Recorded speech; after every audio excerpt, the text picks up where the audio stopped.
नमस्कार मेरे प्यारे बच्चों, स्वागत है आपके अपने YouTube channel the PCM vision में।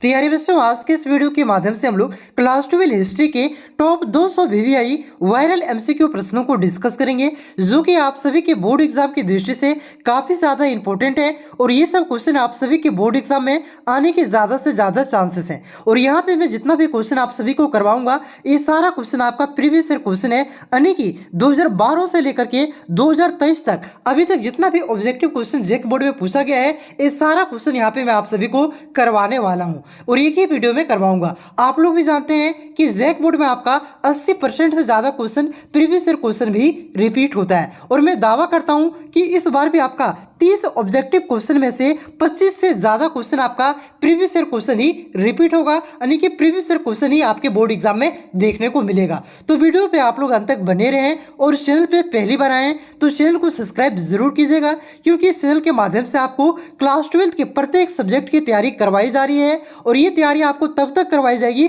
जब तक आप सबों के बोर्ड एग्जाम समाप्त नहीं हो जाता है। तो चैनल पे आप लोग नए हैं तो सब्सक्राइब जरूर कीजिएगा और इस वीडियो को जितना हो सके आप लोग दोस्तों में शेयर जरूर कीजिएगा, ताकि सभी को इसका लाभ ले सके। तो चलिए शुरू करते हैं और एक एक करके सारे क्वेश्चन को यहाँ पे हम लोग देख लेते हैं। तो देखिए बच्चों, सबसे पहले यहाँ पे हम लोग 2012 में पूछे गए प्रश्नों को डिस्कस करेंगे, क्योंकि जो आपका जैक बोर्ड है इसमें जो ऑब्जेक्टिव क्वेश्चन का प्रचलन है ये आपका 2012 में ही शुरू हुआ था। यानी कि जैक बोर्ड में पहली बार आपका 2012 में ही 5 ऑब्जेक्टिव क्वेश्चन को पूछा गया था। तो देखिए पहला क्वेश्चन क्या पूछा गया था कि मोहनजोदड़ो की खोज 1922 ईस्वी में किसने की। तो मोहनजोदड़ो की खोज 1922 ईस्वी में राखाल दास बनर्जी ने किया था। ऑप्शन नंबर सी इसका करेक्ट आंसर होगा राखाल दास बनर्जी। और ये जो आपका मोहनजोदड़ो है ये आपका सिंधु नदी के किनारे स्थित है, इसे भी आप लोग ध्यान रखिएगा, ठीक है। उसके बाद देखिए अगला क्वेश्चन आपका क्या पूछा गया था कि फूट डालकर विजय प्राप्त करना का कार्य सर्वप्रथम किस राजा ने किया था। देखिए बच्चों, आप लोगों ने सुना भी होगा और पढ़ा भी होगा कि अंग्रेजों ने फूट डालकर राजगुरु की जो नीति है इसी को अपना करके भारत में शासन किया था। तो जो फूट डालो राजगुरु की जो नीति है इसकी शुरुआत आपका अंग्रेजों ने नहीं किया था, इसकी शुरुआत आपका प्राचीन भारत में ये हो गया था। और ये प्राचीन भारत के किस राजा ने पहली बार इसकी शुरुआत की थी और तो पहली बार इसका प्रयोग किया था, तो ये थे आपके अजातशत्रु। ऑप्शन नंबर 20 का करेक्ट आंसर होगा अजातशत्रु, ठीक है। तो याद रखिएगा फूट डालकर विजय प्राप्त करने का कार्य है ये सर्वप्रथम किस राजा ने किया था, तो याद रखिएगा अजातशत्रु। और ये अजातशत्रु आपका हर्यक वंश के राजा थे, इसे भी आप लोग ध्यान रखिएगा, ठीक है। तो इस क्वेश्चन का करेक्ट आंसर होगा ऑप्शन नंबर बी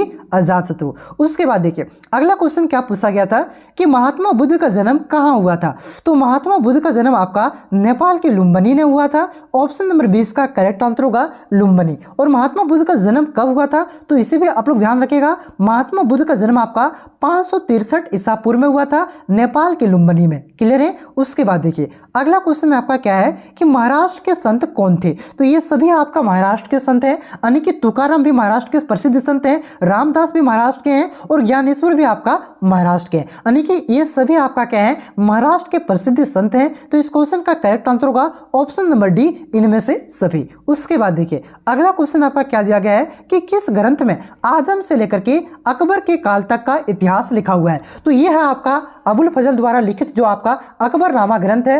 अकबरनामा में ही आपका आदम से लेकर के अकबर के काल तक के इतिहास को लिखा गया है, ठीक है। तो इस क्वेश्चन का करेक्ट आंसर होगा ऑप्शन नंबर सी अकबरनामा। और याद रखिएगा अकबरनामा को किसने लिखा है, तो यह आपका अबुल फजल ने लिखा है, ठीक है। उसके बाद देखिए अब यहाँ पे आपका 2013 का क्वेश्चन है। 2013 में भी आपका 5 ऑब्जेक्टिव क्वेश्चन पूछा गया था, ठीक है। तो देखिए पहला क्वेश्चन क्या पूछा गया था 2013 में कि चीनी यात्री फाहियान भारत कब आया। तो जो आपका चीनी यात्री फाहियान है बच्चों ये किस काल में भारत आया था, तो ये आपका गुप्त काल में भारत आया था। ऑप्शन नंबर सी इसका करेक्ट आंसर होगा गुप्त काल में। और ये गुप्त काल के कौन से राजा के काल में आया था, तो इसे आप लोग ध्यान रखिएगा। ये आपका गुप्त काल के जो आपका चंद्रगुप्त द्वितीय राजा थे, यानी कि जिसे विक्रमादित्य भी कहा जाता है, इसी के काल में फाहियान आपका भारत आया था, जो कि आपका चीन का था, ठीक है। तो याद रखिएगा ये गुप्त काल में भारत आया था। ऑप्शन नंबर सी इसका करेक्ट आंसर होगा। उसके बाद देखिए अगला क्वेश्चन आपका क्या है कि अकबर का वित्त मंत्री कौन था। तो अकबर का वित्त मंत्री आपका टोडरमल था।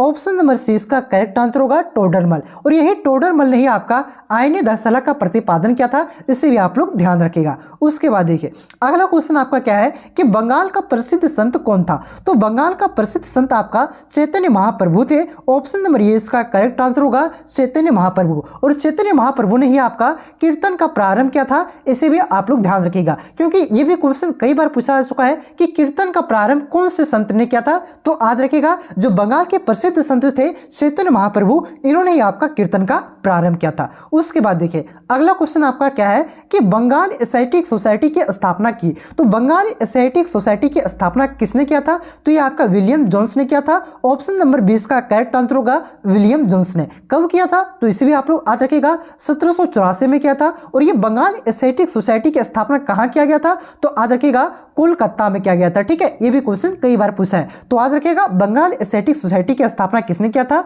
विलियम जोन्स ने किया था। कब किया था तो 1784 में। और कहां पे किया था तो कोलकाता में। क्लियर है। उसके बाद देखिए अगला क्वेश्चन आपका क्या है कि महात्मा गांधी का जन्म हुआ था। तो महात्मा गांधी का जन्म कब हुआ था तो इसका जन्म आपका 1869 को हुआ था। ऑप्शन नंबर 20 का करेक्ट आंसर होगा 2 अक्टूबर 1869। और ये कहां पे हुआ था महात्मा गांधी का जन्म तो महात्मा गांधी का जन्म आपका गुजरात के पोरबंदर में हुआ था। ठीक है। उसके बाद देखिए अगला क्वेश्चन आपका यहाँ पे अगला क्वेश्चन क्या है, 5वां क्वेश्चन कि किस ग्रंथ में आदम से लेकर के अकबर के काल तक का इतिहास लिखा हुआ है। देखिए 2012 में भी ये क्वेश्चन पूछा है और 2013 में भी रिपीट हुआ है, यानी कि अब क्वेश्चन आपका रिपीट होना शुरू हो चुका है। अगर आप लोग 2018-19 के क्वेश्चन को देखिएगा ना बच्चों तो आपको लगेगा कि सारा आपका प्रीवियस ईयर क्वेश्चन ही रिपीट हुआ। 2022 के क्वेश्चन को देखिए, 2020 के क्वेश्चन को देखिए, 2030 को क्वेश्चन को देखिए, तो आपको ऑटोमेटिक अंदाजा हो जाएगा कि जेक बोर्ड में आपका जो प्रीवियस ईयर क्वेश्चन है यही 80% क्वेश्चन आपका प्रीवियस ईयर क्वेश्चन रिपीट करता है। और ये सिर्फ आपका ऑब्जेक्टिव में नहीं, सब्जेक्टिव में तो और ज्यादा रिपीट करता है। सब्जेक्टिव में लगभग आपका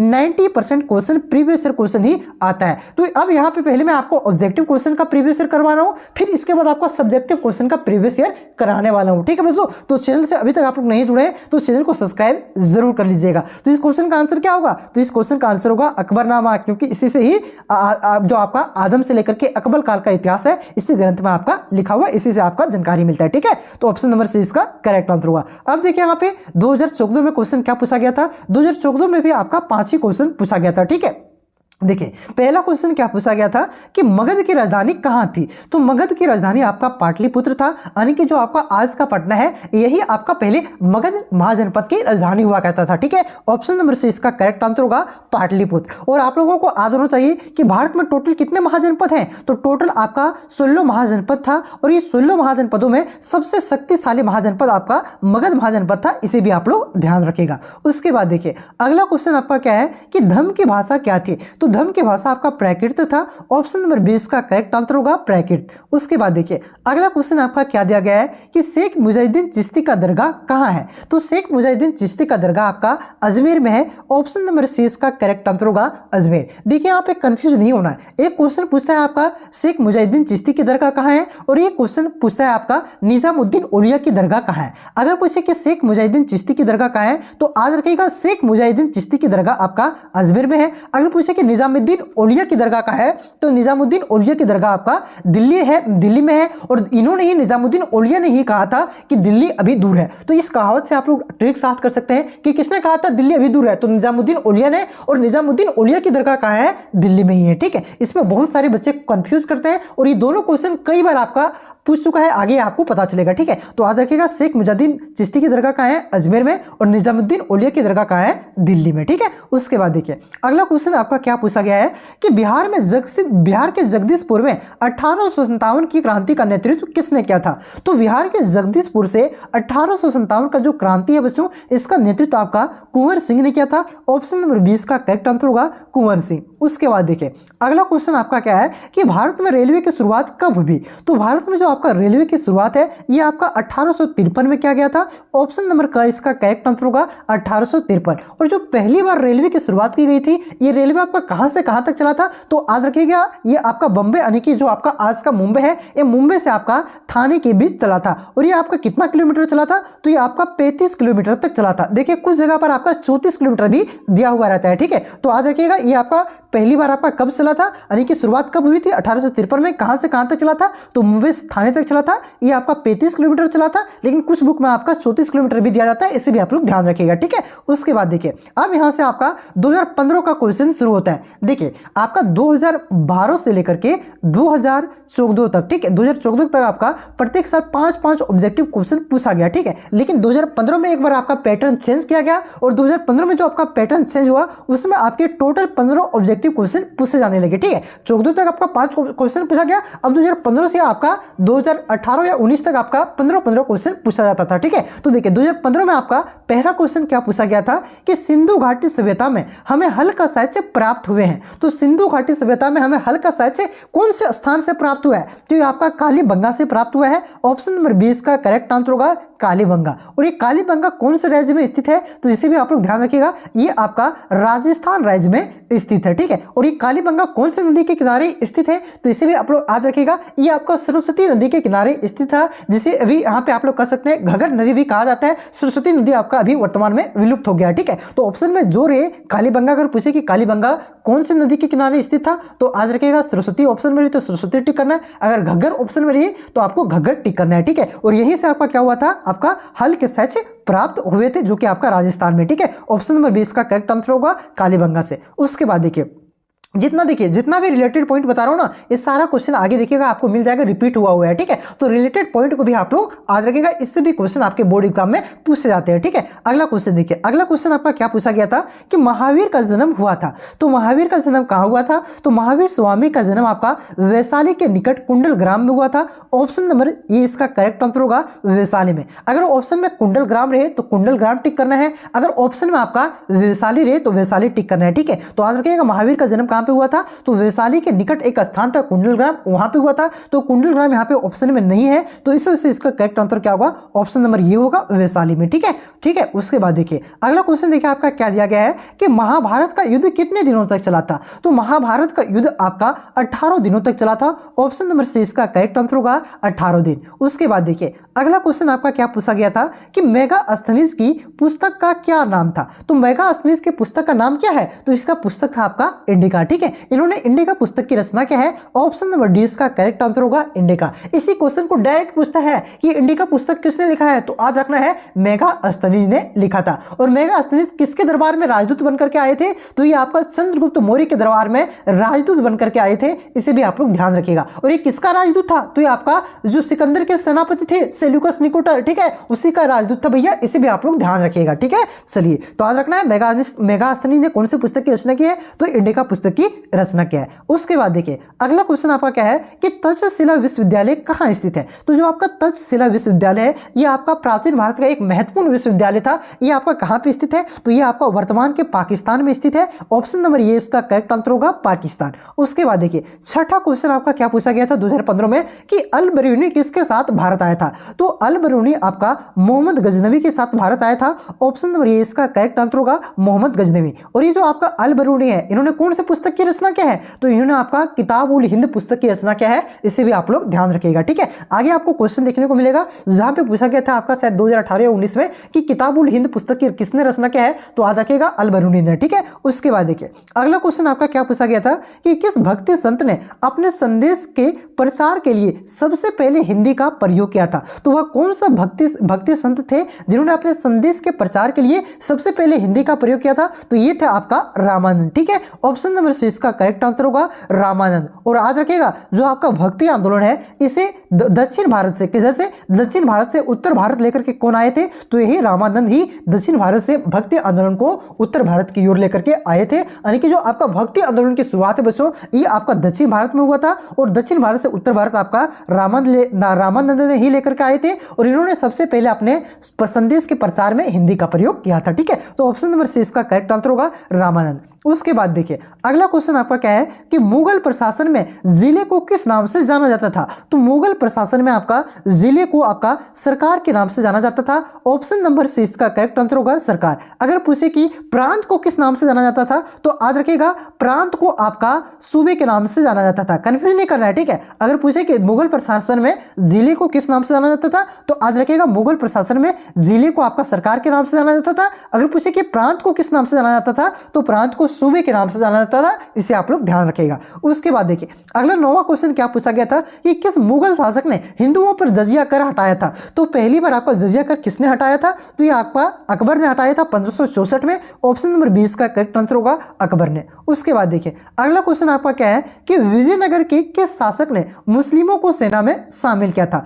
तो विजयनगर के कौन से शासक थे जिन्होंने पहली बार मुस्लिमों को अपने सेना में शामिल किया था, तो ये था आपका देवराय द्वितीय। ऑप्शन नंबर डी इसका करेक्ट आंसर होगा देवराय द्वितीय। उसके बाद देखिए 11वां क्वेश्चन क्या पूछा गया था कि ब्रिटिश शासन काल में भारत में धन प्रवाह का सिद्धांत प्रतिपादित किसने किया। तो ब्रिटिश शासन काल में जो भारत में धन प्रवाह का सिद्धांत बच्चों, इसका प्रतिपादन आपका दादा भाई नौरोजी ने किया था। ऑप्शन नंबर 20 का करेक्ट आंसर होगा दादा भाई नौरोजी। उसके बाद देखिए अगला क्वेश्चन आपका क्या है कि 1857 ईस्वी के विद्रोह का नेतृत्व लखनऊ से क्या था। तो 1857 के जो विद्रोह हुआ था इसका नेतृत्व लखनऊ से किसने किया था, तो इसका नेतृत्व लखनऊ से आपका बेगम हजरत महल ने किया था। ऑप्शन नंबर ये इसका करेक्ट आंसर होगा बेगम हजरत महल। उसके बाद देखिए 13वां क्वेश्चन आपका क्या है कि भारतीय राष्ट्रीय कांग्रेस के संस्थापक थे। तो भारतीय राष्ट्रीय कांग्रेस की स्थापना किसने किया था, तो इसकी स्थापना आपका ये वो ह्यूम ने किया था। ऑप्शन नंबर ये इसका करेक्ट आंसर होगा ये वो ह्यूम। और भारतीय राष्ट्रीय कांग्रेस की स्थापना कब हुआ था, तो बोलिएगा सर इसकी स्थापना आपका 1885 में हुआ था। क्लियर है। अगर पूछे कि इसके अध्यक्ष कौन थे, तो इसके प्रथम अध्यक्ष आपका ओमेश चंद्र बनर्जी थे, इसे भी आप लोग ध्यान रखिएगा। ठीक है, तो यहाँ पे पूछा था संस्थापक, तो इसकी स्थापना क्या था आपका ये वो ह्यूम ने। ऑप्शन नंबर ये इसका करेक्ट आंसर होगा। उसके बाद देखिए अगला क्वेश्चन आपका क्या है कि रोलेट कानून यानी कि रोलेट एक्ट किस वर्ष पारित हुआ था, जिसे काला कानून भी कहा जाता है। ठीक है, तो याद रखिएगा रोलेट एक्ट जो आपका कानून था एक कब पारित हुआ था, तो ये आपका 1919 में पारित हुआ था। ऑप्शन नंबर सी इसका करेक्ट आंसर होगा 1919। उसके बाद देखिए अगला क्वेश्चन आपका क्या दिया गया है कि भारतीय राष्ट्रीय कांग्रेस के प्रथम महिला अध्यक्ष कौन थी। तो भारतीय राष्ट्रीय कांग्रेस की जो प्रथम महिला अध्यक्ष थी बच्चों, ये आपका एनी बेसेंट थी। ऑप्शन नंबर ये इसका करेक्ट आंसर होगा एनी बेसेंट। देखिए इसमें यहाँ पे बहुत सारे बच्चे कंफ्यूज करते हैं। यहाँ पे दो तरह का क्वेश्चन बनता है। पहला क्वेश्चन तो आपका यही बनता है कि भारतीय राष्ट्रीय कांग्रेस की प्रथम महिला अध्यक्ष कौन थी, तो याद रखना है एनी बेसेंट थी। और इसे दूसरा क्वेश्चन आपका क्या बनता है कि भारतीय राष्ट्रीय कांग्रेस की प्रथम भारतीय महिला अध्यक्ष कौन थी। ठीक है, अगर प्रथम भारतीय यहाँ पे भारतीय लगा दे और पूछे कि प्रथम भारतीय महिला अध्यक्ष कौन थी, तो याद रखिएगा प्रथम भारतीय महिला अध्यक्ष आपका सरोजिनी नायडू थी। अगर पूछे कि सिर्फ प्रथम महिला अध्यक्ष कौन थी, तो सिर्फ प्रथम महिला अध्यक्ष आपका एनी बेसेंट थे। लेकिन अगर पूछते कि प्रथम भारतीय महिला अध्यक्ष कौन थी, तो याद रखना है सरोजिनी नायडू थी। इसमें आपको कंफ्यूज नहीं करना है। ठीक है, उसके बाद देखिए अब यहाँ पे आपका 2016 का क्वेश्चन है। देखिए 2016 में आपका पहला क्वेश्चन क्या पूछा गया था कि सिंधु घाटी सभ्यता की जुड़वा राजधानी थी। तो सिंधु घाटी सभ्यता की जुड़वा राजधानी कौन सा था, तो ये आपका हड़प्पा और मोहनजोदड़ो था। ऑप्शन नंबर सी इसका करेक्ट आंसर होगा हड़प्पा मोहनजोदड़ो। उसके बाद देखिए अगला क्वेश्चन आपका क्या है कि महात्मा बुद्ध का जन्म हुआ था। तो ये क्वेश्चन आपका पहले भी मैंने आपको बताया है। ठीक है, पहले भी आपका रिपीट हो रहा है। पहले भी आपका ये क्वेश्चन पूछा गया था कि महात्मा बुद्ध का जन्म कब हुआ था, यानी कि कहाँ पे हुआ था, तो इसका जन्म आपका लुम्बिनी में हुआ था। ठीक है, ऑप्शन नंबर 20 का करेक्ट आंसर होगा लुम्बिनी में। और कब हुआ था, तो 563 बीसी में, यानी कि 563 ईसा पूर्व में। और इसकी मृत्यु कहाँ पे हुआ था, तो इसकी मृत्यु आप लोग याद रखिएगा कुशीनगर में हुआ था। कब हुआ था, तो 483 बीसी यानी कि 483 ईसा पूर्व में। ठीक है, याद रखिएगा महात्मा बुद्ध का जन्म कहाँ पे हुआ था, तो नेपाल के लुम्बिनी में। कब हुआ था, तो 563 ईसा पूर्व में। और इसका मृत्यु कहाँ पे हुआ था, तो कुशीनगर में। कब हुआ था इसका मृत्यु, तो 483 ईसा पूर्व यानी कि 483 बीसी में। क्लियर है। उसके बाद देखिए अगला क्वेश्चन आपका क्या है कि अर्थशास्त्र की रचना किसने की। तो जो आपका अर्थशास्त्र पुस्तक है बच्चों, इसकी रचना आपका चाणक्य ने किया है। ऑप्शन नंबर 20 का करेक्ट आंसर होगा चाणक्य। और याद रखिएगा चाणक्य क्या ही नाम है आपका विष्णुगुप्त और कौटिल्य। तो ऑप्शन में अगर चाणक्य की जगह पर आपका विष्णुगुप्त दे दे और तो कौटिल्य दे दे, तो वहां पे कंफ्यूज नहीं करना है, क्योंकि एक ही व्यक्ति का आपका 3 नाम है, चाणक्य, विष्णुगुप्त और कौटिल्य, जिन्होंने आपका अर्थशास्त्र पुस्तक की रचना किया है। क्लियर है। उसके बाद देखिए अगला क्वेश्चन आपका क्या है कि मनुस्मृति में कितने प्रकार के विवाह का उल्लेख किया गया है। तो जो आपका मनुस्मृति है बच्चों, इसमें आपका टोटल 8 प्रकार के विवाह का उल्लेख किया गया है। ऑप्शन नंबर सी इसका करेक्ट आंसर होगा 8। उसके बाद देखिए अगला क्वेश्चन आपका क्या है कि फाहियान किसके शासनकाल में भारत आया था। तो जो आपका फाहियान है ये आपका चंद्रगुप्त द्वितीय के शासनकाल में भारत आया था। ऑप्शन नंबर सी इसका करेक्ट आंसर होगा चंद्रगुप्त द्वितीय। ठीक है, देखिए आपका शायद 2014 का क्वेश्चन में था कि फाहियान किसके शासनकाल में भारत आया था, तो वहां पे ये आपका राजा का नाम नहीं नहीं दिया गया था, वहां पे आपका वंश का नाम दिया था, यानी कि गुप्त काल में भारत आया था। और वहां पे मैंने आपको बताया था कि गुप्त काल के कौन से राजा के काल में ये भारत आया था, तो वहां पे मैंने आपको बताया ये आपका चंद्रगुप्त द्वितीय के काल में भारत आया था। तो जितना भी मैं आपको रिलेटेड पॉइंट बताते हुए चलता हूं ना बच्चों,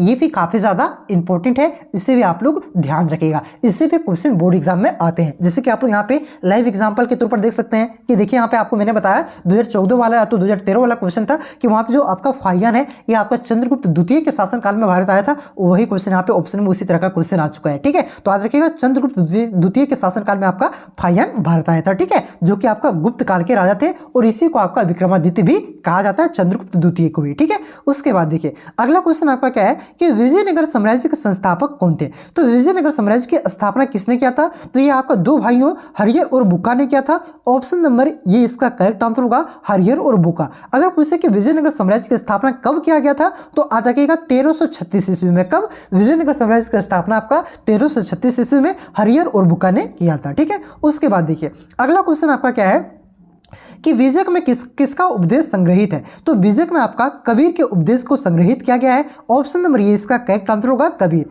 उसके बाद देखिए अगला क्वेश्चन आपका क्या है कि जजिया किससे लिया जाता था। तो जजिया आपका जिमियों से लिया जाता था, यानी कि जो आपके गैर मुस्लिम है उससे लिया जाता था। ठीक है, तो इस क्वेश्चन का करेक्ट आंसर होगा ऑप्शन नंबर डी, जिमियों से। उसके बाद देखिए अगला क्वेश्चन आपका क्या है कि आईने अकबरी कितने भागों में विभक्त है। तो देखिए यहाँ पे थोड़ा सा आप लोग ध्यान से समझिएगा। देखिए एक पुस्तक है आपका अकबरनामा। ठीक है, ये अकबरनामा आपका टोटल 3 भागों में विभक्त है, पहला भाग, दूसरा भाग और जो आपका है तीसरा भाग। ठीक है, ये जो अकबरनामा का तीसरा भाग है इसी को क्या कहा जाता है, इसी को आपका आईने अकबरी कहा जाता है। और ये जो आपका तीसरा भाग है आईने अकबरी जिसे कहा जाता है, ये आईने अकबरी अब फिर जाकर के आपका 5 भागों में विभक्त है। ठीक है, तो ये जो आपका आईने अकबरी है ये कितने भागों में विभक्त है, तो याद रखिएगा ये आपका 5 भागों में विभक्त है। अगर पूछे कि अकबरनामा कितने भागों में विभक्त है, तो याद रखिएगा अकबरनामा आपका 3 भागों में विभक्त है और तीसरा भाग को ही आईने अकबरी कहा जाता है। और ये आईने अकबरी आगे चल करके आपका आप 5 भागों में विभक्त है। ठीक है, तो यहाँ पे डायरेक्ट पूछा है आईने अकबरी कितने भागों में विभक्त है,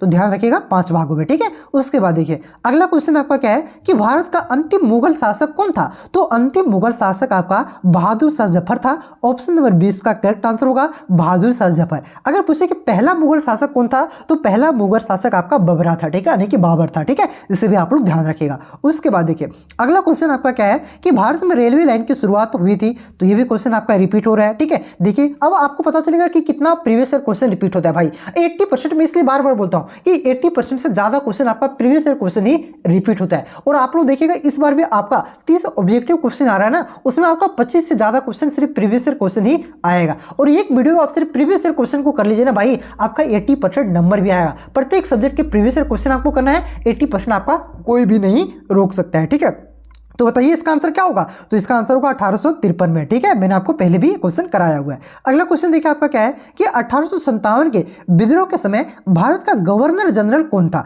जब 1857 में विद्रोह हुआ था उस समय भारत का गवर्नर जनरल कौन था, तो उस समय भारत का गवर्नर जनरल आपका लॉर्ड कैनिंग था। ऑप्शन नंबर सी इसका करेक्ट आंसर होगा लॉर्ड कैनिंग। और ये जो आपका 1857 का विद्रोह है बच्चों, इसकी शुरुआत कब हुई थी, तो इसकी शुरुआत आपका 10 मई को हुआ था। और इसकी शुरुआत कहां से हुआ था, तो इसे भी आप लोग ध्यान रखिएगा, इसकी शुरुआत आपका मेरठ से हुआ था। ठीक है, उसके बाद देखिए अगला क्वेश्चन आपका क्या है कि भारतीय राष्ट्रीय कांग्रेस की प्रथम अधिवेशन की अध्यक्षता किसने किया था। तो देखिए बच्चों प्रथम अधिवेशन भारतीय राष्ट्रीय कांग्रेस का कब हुआ था, तो इसकी प्रथम अधिवेशन आपका 1885 में हुआ था। ठीक है, तो इसकी पर जो प्रथम अधिवेशन है इसकी अध्यक्षता कौन करेगा, जो इसका अध्यक्ष होगा। तो कांग्रेस का प्रथम अध्यक्ष कौन था, अभी कुछ देर पहले मैंने आपको बताया कांग्रेस का प्रथम अध्यक्ष आपका उमेश चंद्र बनर्जी थे। ठीक है, तो इन्होंने ही आपका भारतीय राष्ट्रीय कांग्रेस की प्रथम अधिवेशन की अध्यक्षता क्या था। ऑप्शन नंबर किसमें दिया गया, ऑप्शन नंबर बी में दिया गया। ठीक है, ऑप्शन नंबर 20 का करेक्ट आंसर होगा उमेश चंद्र बनर्जी। उसके बाद देखिए अगला क्वेश्चन आपका क्या है कि महात्मा गांधी ने पहला किसान आंदोलन कहां शुरू किया था। तो महात्मा गांधी ने जो आपका पहला किसान आंदोलन है ये आपका 1917 में चंपारण में शुरू किया था। ऑप्शन नंबर 20 का करेक्ट आंसर होगा चंपारण। आप लोगों ने क्लास 12 के इंग्लिश कोर में पढ़ा होगा, इंडिगो चैप्टर आधा कि नहीं, वही आपका जिसमें महात्मा गांधी का जिक्र किया गया है। वहां पे आपका नील की खेती को लेकर के महात्मा गांधी आते हैं, जो अंग्रेज वहां के किसानों से जबरन नील का खेती करवाते थे, उसका वहां पे महात्मा गांधी ने आकर के विरोध किया, आंदोलन किया। और यही जो आंदोलन था चंपारण का आंदोलन, यही आपका महात्मा गांधी का प्रथम एक किसान आंदोलन था। ठीक है, तो याद रखिए कहाँ से शुरुआत किया था, तो ये आपका चंपारण से, कब, 1917 में। उसके बाद देखिए अगला क्वेश्चन बहुत ही आसान क्वेश्चन है कि भारत के संविधान का पिता किसे कहा जाता है। तो भारतीय संविधान का पिता आपका डॉक्टर भीमराव अंबेडकर को कहा जाता है। तो कौन से ऑप्शन में, ऑप्शन नंबर बी में है डॉक्टर BR अंबेडकर। ठीक है, उसके बाद देखिए अब 2017 का क्वेश्चन शुरू होता है। देखिए क्वेश्चन आपका क्या है कि मोहनजोदड़ो का उत्खनन किया था। देखिए 2012 में आपका क्वेश्चन आया था, फर्स्ट क्वेश्चन क्या था कि मोहनजोदड़ो की खोज किसने किया था 1922 में। तो वही हुआ कि इसका उत्खनन किसने किया था, तो किसने किया था, ये आपका RD बनर्जी, यानी कि आर से मतलब क्या हुआ राखल, डी से मतलब क्या हुआ राखल दास। ठीक है, जी से आपका दास हो गया और बनर्जी यानी कि राखल दास बनर्जी, यानी कि RD बनर्जी ने, शॉर्ट में इसे RD बनर्जी कहा जाता है। इन्होंने आपका मोहनजोदड़ो का खोज 1922 ईस्वी में किया था। ठीक है, तो कौन से ऑप्शन में दिया हुआ RD Banerjee, option number C में। उसके बाद देखिए अगला क्वेश्चन आपका क्या है कि वेदों की संख्या कितनी है। तो वेद आपका टोटल कितने हैं, तो टोटल आपका 4 वेद है। ऑप्शन नंबर 20 का करेक्ट आंसर होगा 4। और ये 4 वेद कौन कौन से हैं, तो याद रखिएगा ऋग्वेद, यजुर्वेद, सामवेद और अथर्ववेद। ठीक है, ये आपका 4 वेद है, जिसमें आपका ऋग्वेद सबसे पुराना वेद है और अथर्ववेद आपका सबसे नया वेद है। इसे भी आप लोग ध्यान रखिएगा। ठीक है, तो टोटल कितने वेद हैं, 4 वेद है। कौन कौन सा है, तो ऋग्वेद, यजुर्वेद, सामवेद और अथर्ववेद। ऋग्वेद सबसे पुराना है और अथर्ववेद आपका सबसे नया है। ठीक है, उसके बाद देखिए अगला क्वेश्चन आपका क्या है कि महावीर जैन का जन्म हुआ था। पहले भी आपका क्वेश्चन था कि महावीर स्वामी का जन्म कहाँ हुआ था, तो वैशाली में हुआ था भाई। ऑप्शन नंबर ये इसका करेक्ट आंसर होगा। उसके बाद देखिए अगला क्वेश्चन आपका क्या है कि बुद्ध चरित्र की रचना किसने की। तो जो आपका बुद्ध चरित्र पुस्तक है बच्चों, इसकी रचना आपका अश्व घोष ने किया है। ऑप्शन नंबर 20 का करेक्ट आंसर होगा अश्व घोष। अगर पूछे कि कदम्बरी पुस्तक की रचना किसने किया है, तो याद रखिएगा कदम्बरी पुस्तक की रचना आपका बाण भाट ने किया है। और अभिज्ञान शकुंतलम की रचना किसने किया है, तो अभिज्ञान शकुंतलम की रचना आपका कालिदास ने किया है। इसे भी आप लोग ध्यान रखिएगा। ठीक है, उसके बाद देखिए अगला क्वेश्चन आपका क्या है कि गुप्त राजवंश के किस शासक को भारत का नेपोलियन कहा जाता है। बहुत ही इंपॉर्टेंट क्वेश्चन है, कई बार ये क्वेश्चन आ चुका है। तो गुप्त राजवंश के किस शासक को, तो ये आपका समुद्रगुप्त को भारत का नेपोलियन कहा जाता है। ऑप्शन नंबर 20 का करेक्ट आंसर होगा समुद्रगुप्त। उसके बाद देखिए अगला क्वेश्चन क्या है कि कबीर शिष्य थे, यानी कि कबीर के शिष्य, कबीर किसका शिष्य था, यानी कि कबीर का गुरु कौन था, तो कबीर का गुरु आपका रामानंद थे। ऑप्शन नंबर 6 का करेक्ट आंसर होगा रामानंद। तो याद रखिएगा ये कबीर आपका किसका शिष्य था, तो रामानंद का शिष्य था, यानी कि कबीर का गुरु कौन था, तो रामानंद था। ठीक है, ऑप्शन नंबर 6 का करेक्ट आंसर होगा रामानंद। और रामानंद ने ही आपका जो भक्ति आंदोलन है इसे दक्षिण भारत से उत्तर भारत लेकर के आए थे। इसे भी ध्यान रखिएगा। अगला क्वेश्चन देखिए आपका क्या है कि प्रसिद्ध विरूपाक्ष मंदिर कहाँ स्थित है। तो जो आपका प्रसिद्ध विरूपाक्ष का मंदिर है ये आपका हम्पी में स्थित है। ऑप्शन नंबर ये इसका करेक्ट आंसर होगा हम्पी। उसके बाद देखिए अगला क्वेश्चन आपका क्या है कि अयनगर व्यवस्था संबंधित था। तो जो आपका अयनगर व्यवस्था है ये कौन से साम्राज्य से संबंधित था, तो ये आपका विजयनगर साम्राज्य में प्रचलित था, यानी कि आपका विजयनगर साम्राज्य से आपका संबंधित था। ऑप्शन नंबर 20 का करेक्ट आंसर होगा विजयनगर साम्राज्य से। उसके बाद देखिए अगला क्वेश्चन आपका क्या है कि भारत में 16 एक कुल की नीति का प्रतिपादन किसने किया। तो भारत में जो आपका 16 एक कुल की नीति का प्रतिपादन है बच्चों, ये किसने किया था, तो ये आपका अकबर ने किया था। ऑप्शन नंबर 20 का करेक्ट आंसर होगा अकबर। उसके बाद देखिए अगला क्वेश्चन आपका क्या पूछा गया था कि मुगल प्रशासन में प्रांत को किस नाम से जाना जाता है। ठीक है, अभी कुछ देर पहले था आपका जिला को किस नाम से जाना जाता था, तो मैंने वहां पे बताया था जिला को आपका सरकार के नाम से और प्रांत को आपका सूबे के नाम से। ठीक है, तो यहाँ पे प्रांत पूछा है तो इसका करेक्ट आंसर होगा सूबा। ठीक है, ऑप्शन नंबर ये इसका करेक्ट आंसर होगा सूबे के नाम से आपका मुगल प्रशासन में प्रांत को जाना जाता था। उसके बाद देखिए अगला क्वेश्चन आपका क्या है कि किसको बंगाल और बिहार में अस्थायी बंदोबस्त शुरू करने का श्रेय दिया जाता है। तो बंगाल और बिहार में आपका अस्थायी बंदोबस्त की शुरुआत किसने किया था, तो ये आपका लॉर्ड कॉर्नवालिस ने किया था। कब किया था, तो 1793 में। इसे भी आप लोग ध्यान रखिएगा। तो याद रखना है बंगाल और बिहार में जो आपका अस्थायी बंदोबस्त है जिसे कॉर्नवालिस कोड भी कहा जाता है, इसकी शुरुआत किसने किया था, तो उस समय के जो तत्कालीन गवर्नर जनरल थे लॉर्ड कॉर्नवालिस, इन्होंने ही किया था। कब किया था, तो 1793 में। ठीक है, उसके बाद देखिए अगला क्वेश्चन यहाँ पे वही लिखा हुआ है कि अस्थायी बंदोबस्त 1793 में लागू किया गया था। ठीक है, उसके बाद देखिए अगला क्वेश्चन आपका क्या है कि 1857 के विद्रोह का नेतृत्व लखनऊ से किया था। तो किसने किया था, क्वेश्चन रिपीट हो रहा है। तो ये आपका बेगम हजरत महल ने क्या कहा किया था, लखनऊ से नेतृत्व 1857 के विद्रोह का। अगला क्वेश्चन देखिए आपका क्या है कि भारतीय राष्ट्रीय कांग्रेस की स्थापना किस वर्ष हुआ, तो पहले भी बताएं 1885 में। अगला क्वेश्चन देखिए आपका क्या है कि महात्मा गांधी के राजनीतिक गुरु कौन थे, तो ये आपका गोपाल कृष्ण गोखले थे। ऑप्शन नंबर ये इसका करेक्ट आंसर होगा। अगला क्वेश्चन देखिए उसके बाद क्या पूछा गया था, 15वां क्वेश्चन 2017 का कि निम्नलिखित में से कौन सा एक आंदोलन दांडी मार्च से शुरू हुआ था। तो कौन सा आंदोलन आपका दांडी मार्च से शुरू हुआ था, तो ये था आपका सविनय अवज्ञा आंदोलन। ऑप्शन नंबर 20 का करेक्ट आंसर होगा सविनय अवज्ञा आंदोलन। और आप लोग कमेंट करके जरूर बताइएगा कि ये जो आपका सविनय अवज्ञा आंदोलन है जिसकी शुरुआत आपका महात्मा गांधी ने किया था, तो इसकी शुरुआत कब किया था, इसे आप लोग कमेंट करके जरूर बताइएगा। चलिए यहाँ पे मैं आपको एक हिंट दे देता हूँ कि इसकी जो शुरुआत हुआ था ये आपका 1930 के आसपास से हुआ था। ठीक है, तो आप लोग पूरा डेट कमेंट करके बताइएगा कि जो आपका सविनय अवज्ञा आंदोलन है इसकी शुरुआत कब हुआ था, कमेंट करके जरूर बताइएगा। मैंने हिंट दे दिया आपका कि 1930 के आसपास से इसका शुरुआत हुआ था। ठीक है, जल्दी से कमेंट कीजिए। चलिए अगला क्वेश्चन देखिए आपका क्या है। अब यहाँ पे आपका 2018 का क्वेश्चन है। ठीक है, देखिए 2018 में आपका पहला क्वेश्चन क्या पूछा गया था कि हड़प्पा का उत्खनन किया था, यानी कि हड़प्पा का खोज किसने किया था। तो हड़प्पा का खोज आपका दयाराम साहनी ने किया था। ऑप्शन नंबर 6 का करेक्ट आंसर होगा दयाराम साहनी ने।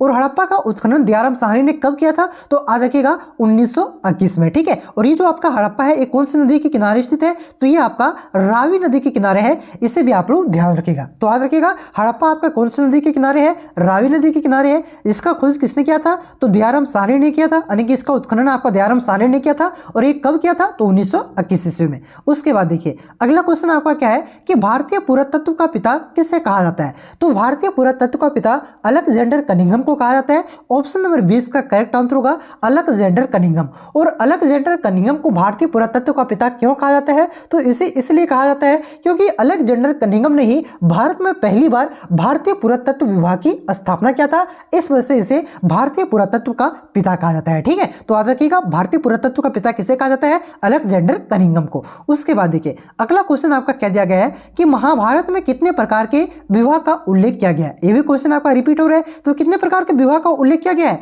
8 प्रकार का। ठीक है, ऑप्शन नंबर 6 का करेक्ट आंसर होगा 8। उसके बाद देखिए अगला क्वेश्चन आपका क्या पूछा गया है कि मौर्य साम्राज्य के प्रथम शासक कौन थे। तो मौर्य साम्राज्य के प्रथम शासक थे आपका चंद्रगुप्त मौर्य। ऑप्शन नंबर 20 का करेक्ट आंसर होगा चंद्रगुप्त मौर्य। ठीक है, और इन्होंने ही आपका मौर्य साम्राज्य की स्थापना किया था, इसे भी आप लोग ध्यान रखिएगा। उसके बाद देखिए अगला क्वेश्चन आपका क्या है कि हरिसेन की प्रयाग प्रशस्ति संबंधित है, यानी हरिसेन का जो आपका प्रयाग प्रशस्ति है इससे कौन से राजा के बारे में जानकारी मिलता है, किस राजा से संबंधित है, तो ये आपका समुद्रगुप्त से संबंधित है। ऑप्शन नंबर 20 का करेक्ट आंसर होगा समुद्रगुप्त से। उसके बाद देखिए अगला क्वेश्चन आपका क्या है कि किताब उल हिंद का लेखक है। देखिए इससे पहले आपका क्वेश्चन क्या था, इससे पहले क्वेश्चन था कि जो आपका अल बरूनी है, अल बरूनी किसके साथ भारत आया था। तो वहां पे मैंने आपको बताया था कि जो आपका अल बरूनी है ये मोहम्मद गजनवी के साथ भारत आया था। और अल बरूनी ने कौन सा पुस्तक लिखा था भाई, तो किताब उल हिंद लिखा था। तो जो भी रिलेटेड मैं बताते हुए चल रहा हूं वो आप लोग ध्यान रखिएगा, क्योंकि रिलेटेड प्रीवियस ईयर से ही क्वेश्चन आता है, रिपीट होता है, और तो उससे रिलेटेड क्वेश्चन ही रिपीट होता है। ठीक है, तो याद रखिएगा किताब उल हिंद की रचना किसने किया था, अल बरूनी ने किया था। उसके बाद देखिए अगला क्वेश्चन आपका क्या है कि भक्ति आंदोलन को दक्षिण भारत से उत्तर भारत कौन लाया। तो कई बार क्वेश्चन करवाए आपको, ये आपका रामानंद ने लाया था। ऑप्शन नंबर 20 का करेक्ट आंसर होगा रामानंद। उसके बाद देखिए अगला क्वेश्चन आपका क्या दिया गया है कि विजयनगर साम्राज्य द्वारा असैनिक और सैनिक सेवा के लिए जाने वाले भूमि दान को कहलाता है। तो जो आपका विजयनगर साम्राज्य है इसमें जो आपका असैनिक सेवा है, अतु सैनिक सेवा है, उसके लिए जो आपके भूमि को दान दिया जाता था उसे क्या कहते थे, तो उसे आपका अमरव कहा जाता था। ऑप्शन नंबर 20 का करेक्ट आंसर होगा अमरव। उसके बाद देखिए अगला क्वेश्चन आपका क्या दिया गया है कि अकबर के राज्य में राजस्व व्यवस्था किसके हाथों में था। तो ये किसके हाथों में था, तो ये आपका टोडरमल के हाथों में था, जो आपका अकबर का वित्त मंत्री था। ऑप्शन नंबर 20 का करेक्ट आंसर होगा टोडरमल। उसके बाद देखिए अगला क्वेश्चन आपका क्या है, ताजमहल किस नदी के किनारे स्थित है। तो ताजमहल आपका ये यमुना नदी के किनारे स्थित है। ऑप्शन नंबर 20 का करेक्ट आंसर होगा यमुना। उसके बाद देखिए अगला क्वेश्चन आपका क्या दिया गया है कि ईस्ट इंडिया कंपनी को बंगाल की दीवानी किसने प्रदान की। तो ईस्ट इंडिया कंपनी को आपका बंगाल की दीवानी आपका शाह आलम द्वितीय ने प्रदान किया था। ऑप्शन नंबर 6 का करेक्ट आंसर होगा शाह आलम द्वितीय। और इसे कब बंगाल की दीवानी प्रदान किया गया था, तो याद रखिएगा 1765 में जो आपका इलाहाबाद का संधि हुआ था, इसी के तहत ईस्ट इंडिया कंपनी को बंगाल की दीवानी शाह आलम द्वितीय ने प्रदान किया था। क्लियर है। उसके बाद देखिए अगला क्वेश्चन आपका क्या है कि 1857 ईस्वी के विद्रोह का नेतृत्व बिहार से किया था। तो ये क्वेश्चन रिपीट रिपीट हो रहा है। बिहार से 1857 के विद्रोह का नेतृत्व किसने किया था? तो ये आपका कुंवर सिंह ने किया था। ऑप्शन नंबर 20 का करेक्ट आंसर होगा कुंवर सिंह ने। उसके बाद देखिए अगला क्वेश्चन आपका क्या है कि भारतीय राष्ट्रीय कांग्रेस के संस्थापक कौन थे? तो भारतीय राष्ट्रीय कांग्रेस के संस्थापक कौन थे? किसने स्थापना किया था कांग्रेस का? तो ये आपका ये वो ह्यूम थे। ऑप्शन नंबर 6 का करेक्ट आंसर होगा। रिपीट हो रहा है क्वेश्चन। अगला क्वेश्चन देखिए कि महात्मा गांधी का जन्म कब हुआ था? तो ये भी क्वेश्चन रिपीट हो रहा है। कब हुआ था? 1869 में। कहां पे? गुजरात के पोरबंदर में। अगला क्वेश्चन देखिए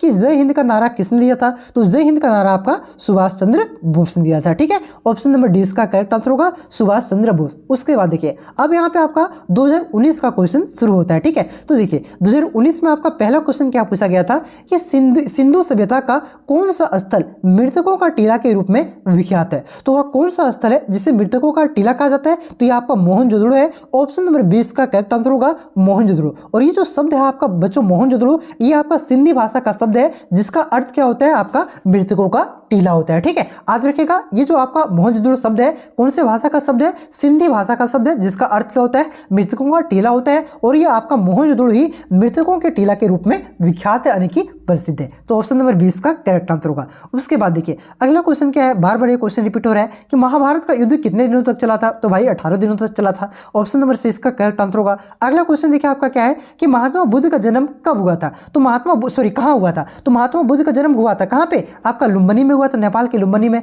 देखिए आपको 5-6 बार रिपीट हो चुका क्वेश्चन। यही सब प्रीवियस क्वेश्चन ही रिपीट होता है भाई साहब। ठीक है, ऑप्शन नंबर 20 का करेक्ट आंसर होगा। अगला क्वेश्चन देखिए आपका क्या है कि मौर्य साम्राज्य का तृतीय शासक कौन था? तो मौर्य साम्राज्य का तृतीय शासक आपका अशोक था। ऑप्शन नंबर ये इसका करेक्ट आंसर होगा अशोक। और जो आपका अशोक है इन्होंने ही आपका अभिलेख लिखने की प्रथा आपका चालू किया था, इसे भी आप लोग ध्यान रखिएगा। ठीक है, उसके बाद देखिए अगला क्वेश्चन आपका क्या है कि गुप्त राजवंश के किस शासक को भारत का नेपोलियन कहा जाता है? तो भारत का नेपोलियन किसे कहा जाता है? तो ये आपका समुद्रगुप्त को कहा जाता है। क्वेश्चन रिपीट हो रहा है। ऑप्शन नंबर 20 का करेक्ट आंसर होगा। अगला क्वेश्चन देखिए फिर से क्वेश्चन रिपीट हो रहा है कि अल बिरूनी किसके साथ भारत आया था? तो ये आपका मोहम्मद गजनवी के साथ आया था। ठीक है, अगला क्वेश्चन देखिए आपका क्या है कि बीजेक में किसका उपदेश संग्रहित है? तो ये भी क्वेश्चन रिपीट हो रहा है। ये आपका कबीर का उपदेश संग्रहित है। अगला क्वेश्चन देखिए आपका क्या है कि आमुक्त माल्यद ग्रंथ नामक ग्रंथ के लेखक कौन थे? तो आमुक्त माल्यद जो आपका पुस्तक बच्चों इसकी रचना किसने किया है? तो इसकी रचना आपका कृष्णदेव राय ने किया है। ठीक है, ऑप्शन नंबर 6 का करेक्ट आंसर होगा कृष्णदेव राय। और ये जो आपका कृष्णदेव राय है ये विजयनगर साम्राज्य का आपका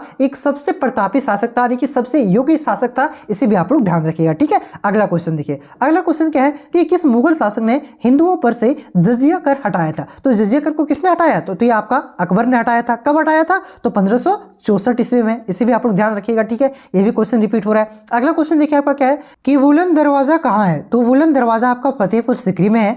ऑप्शन नंबर ये इसका करेक्ट आंसर होगा फतेहपुर सीकरी। और ये बुलंद दरवाजा का निर्माण किसने करवाया था? तो याद रखिएगा बुलंद दरवाजा का निर्माण आपका अकबर ने करवाया था। और ये कहाँ के विजय के उपलक्ष्य में करवाया था? यानी कि अकबर कहाँ को जीत करके आते हैं तब आपका फतेहपुर सीकरी में बुलंद दरवाजा का निर्माण कराते हैं। तो याद रखिएगा गुजरात विजय के उपलक्ष्य में। ठीक है, जब गुजरात को जीत करके अकबर आते हैं तो फतेहपुर सीकरी को आपका राजधानी बनाते हैं और यहीं पे आपका बुलंद दरवाजा का निर्माण करते हैं। ठीक है, तो ध्यान रखिएगा कहाँ पे है बुलंद दरवाजा? तो फतेहपुर सीकरी में। उसके बाद देखिए अगला क्वेश्चन आपका फिर से रिपीट हो रहा है कि बंगाल और बिहार में अस्थायी बंदोबस्त किसने शुरू किया? तो ये आपका लॉर्ड कॉर्नवालिस ने किया था। कब किया था? 1793 में। ठीक है, अगला क्वेश्चन देखिए आपका क्या है, ये भी क्वेश्चन रिपीट हो रहा है कि भारतीय राष्ट्रीय कांग्रेस की स्थापना किस वर्ष हुई थी? तो भारतीय राष्ट्रीय कांग्रेस की स्थापना कब किया गया था? 1885 में। किसने किया था? ये वो ह्यूम ने। अगला क्वेश्चन देखिए आपका क्या है कि स्वराज पार्टी के संस्थापक कौन थे? यानी कि स्वराज पार्टी की स्थापना किसने किया था? तो जो आपका स्वराज पार्टी है बच्चों